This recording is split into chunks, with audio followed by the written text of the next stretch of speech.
Olá pessoal, olá investidor, vamos dar início a mais um destaque do pregão.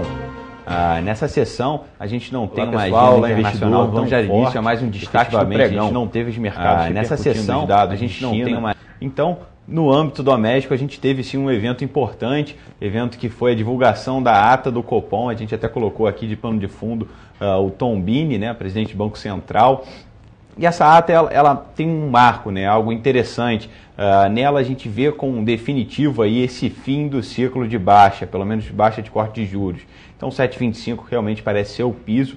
E por que a gente vê esse tipo de posição? A gente tem visto o Banco Central um tanto leniente no controle de inflação, mas ele é explícito ao falar que ele nota um cenário, um semestre à frente muito melhor em termos de atividade, tá? Muito mais prospectivos nesse sentido. A política fiscal ela vai continuar sendo utilizada como mecanismo de controle em termos de efetivar aí, né, incentivar a demanda agregada. Então, caso você tenha ainda um rebound da atividade econômica, você vai ter um impulsionamento via política fiscal, e política monetária só seria usada num caso de ruptura de quadro, né, econômico, como a gente teve no passado. Então, teoricamente, o ciclo de queda de taxa de juros ele se encerra, mas também a gente não prevê um ciclo de alta para o próximo ano. A gente continua nesse mesmo patamar, aí, pelo menos em termos de previsões, por um longo período de tempo, até que esse cenário estrutural se modifique,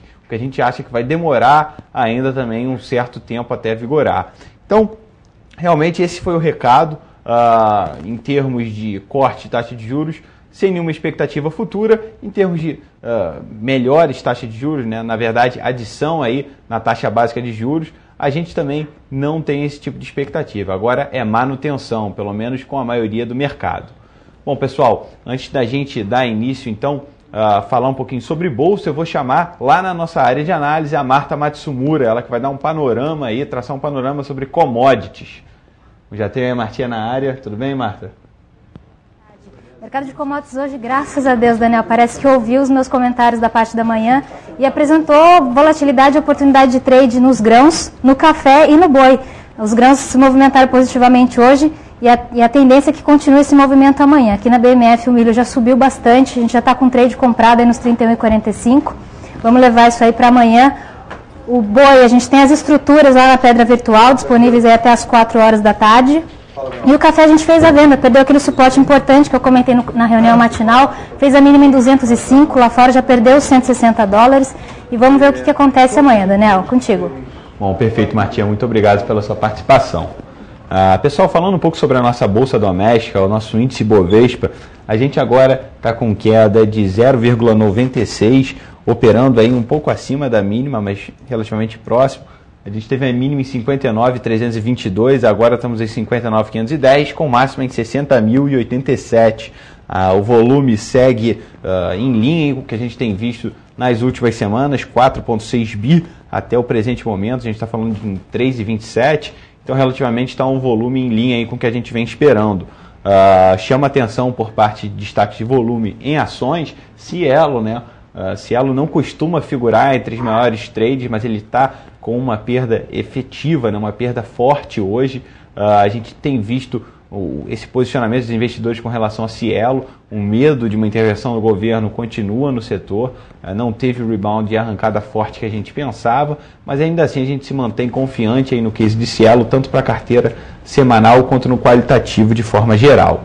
Bom, pessoal, dando sequência, eu vou chamar o Francisco Alves, direto da XP Interfloat, para falar um pouquinho sobre essa agenda macroeconômica. Francisco, é com você. Muito boa tarde, meu caro Daniel, muito boa tarde, XP, muito boa tarde a todos. Uma agenda relativamente fraca nesta madrugada de quinta-feira, de sexta-feira, noite de quinta, na Ásia e no Japão. Na região da Ásia, do Japão e também do Pacífico, nós teremos apenas um único indicador a ser disponibilizado. À 1h30 da manhã no Japão, nós teremos os índices dos indicadores antecedentes de agosto, dado final, dado revisado, portanto apenas esse indicador na Ásia, no Pacífico nesta madrugada. No Japão, indicadores antecedentes de agosto, dado revisado, é o único evento, o único indicador na região da Ásia e do Pacífico. Na Europa, amanhã, sexta-feira, dia 19, 3 horas da manhã, nesta madrugada, nós teremos na Alemanha o índice de preços ao produtor de setembro, PPI, da Alemanha. Na zona do euro nós teremos 5 horas da manhã saldo em conta corrente de agosto e também o saldo em conta corrente do segundo trimestre, dado final também, dado revisado. E na Itália nós teremos encomendas à indústria, dados também de agosto, portanto apenas esses indicadores PPI da Alemanha, saldo em conta corrente de agosto e do segundo trimestre da zona do euro, encomendas à indústria de agosto na Itália. E nos Estados Unidos amanhã também uma agenda fraca. Nós teremos apenas nesta sexta-feira, dia 19, as vendas de moradias usadas de setembro, 11 horas da manhã, um único indicador, vendas de moradias usadas em setembro, portanto é um único dado a ser disponibilizado amanhã nos Estados Unidos. No Brasil, 2 indicadores de inflação, IGPM, segunda prévia agora de outubro, e IPCA 15, mês fechado também de outubro, 2 indicadores importantes de inflação amanhã cedo aqui no Brasil, meu caro Daniel. Realmente a agenda macro está um pouco fraca, né? Mas o earning season, principalmente norte-americano, continua forte. Lembrando que para o Brasil a gente não vai ter nenhum resultado tão significativo a ponto de mexer com o índice de uma forma geral. Francisco, muito obrigado pelo seu comentário. Muito obrigado também, uma boa tarde a você, uma boa tarde a todos. Perfeito, pessoal. Falando agora sobre as maiores oscilações da Bolsa, chama atenção aí pelo mérito positivo, Marfrig, estando figurando entre as maiores altas, subindo agora 1,25. Marfrig divulgou seu resultado operacional do terceiro trimestre hoje. Foi um resultado operacionalmente foi até um pouco forte, teve alguns itens não recorrentes, mas a gente continua com um olhar menos atrativo para a Marfrig dentro das empresas do segmento. Tá? Realmente é uma pressão por custos, é algo forte, é algo que pode se acelerar ao longo desse quarto trimestre, fora a exposição cambial e, obviamente, aquele assunto que sempre paira, né, quando a gente fala sobre Marfrig, que são as práticas contábeis.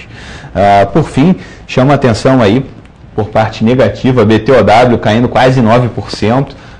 Ontem, no final da sessão, já quase no aftermarket, a gente recebeu a notícia, na verdade o mercado recebeu a notícia, né, que a Saraiva poderia ser incorporada aí pela Amazon. A Amazon é um player gigante que está tentando chegar no Brasil e está olhando alguns ativos do segmento de e-commerce. Dentro dos ativos que o mercado especulava, estava B2W, né, como a principal, e em segundo plano a Saraiva. E ao que tudo indica, a Amazon está conversando já com a Saraiva, que é um player que tem uma certa estrutura para suportar e ajudar aí o ingresso da Amazon no Brasil. Então, de certa forma, quem estava especulando que B2W seria esse player, está desfazendo a posição agora. Não é à toa que o papel cai hoje 9%. Com relação ao OGX, a gente vê uma queda forte da empresa, ela que está devolvendo já algumas sondas, acho que isso assusta um pouco o mercado, mas era um evento completamente esperado já. O RI da empresa vem batendo nessa tecla, ela vai devolver várias sondas até o final do ano para tentar reduzir o CAPEX e focar nos poços que ela tem e fazer um processo exploratório um pouco mais contido. Lembrando que a gente não tem um view atrativo para a OGX e realmente essa faixa de preço para a gente, entre 5,50 e 6, já refletem bastante o valor da empresa, dado que ela não divulga nenhuma curva de produção, não tem se aproximado no mercado nesse sentido. Fora isso, como eu chamei a atenção anteriormente, Cielo, oferindo aí forte queda, um volume muito forte na sessão. Chama atenção também por parte negativa, de fato o governo não voltou a se pronunciar quando ele falou que poderia tentar ter uma atitude mais pró-consumidor, reduzindo aí o spread do lojista, principalmente nessa parte de acquires, naquela maquininha do POS, de fato. Não teve nenhuma notícia nesse sentido, mas esse receio continua pairando aí no ar. Apesar disso, a gente continua convicto aí na posição de Cielo, obviamente até que o governo diga o contrário, né? Algo que a gente não vê tanto sentido numa intervenção direta, dado que o governo não consegue controlar todas as taxas ali do segmento. Então, pessoal, esses foram os principais destaques do dia. A gente fica por aqui. Desejo a todos um excelente pregão.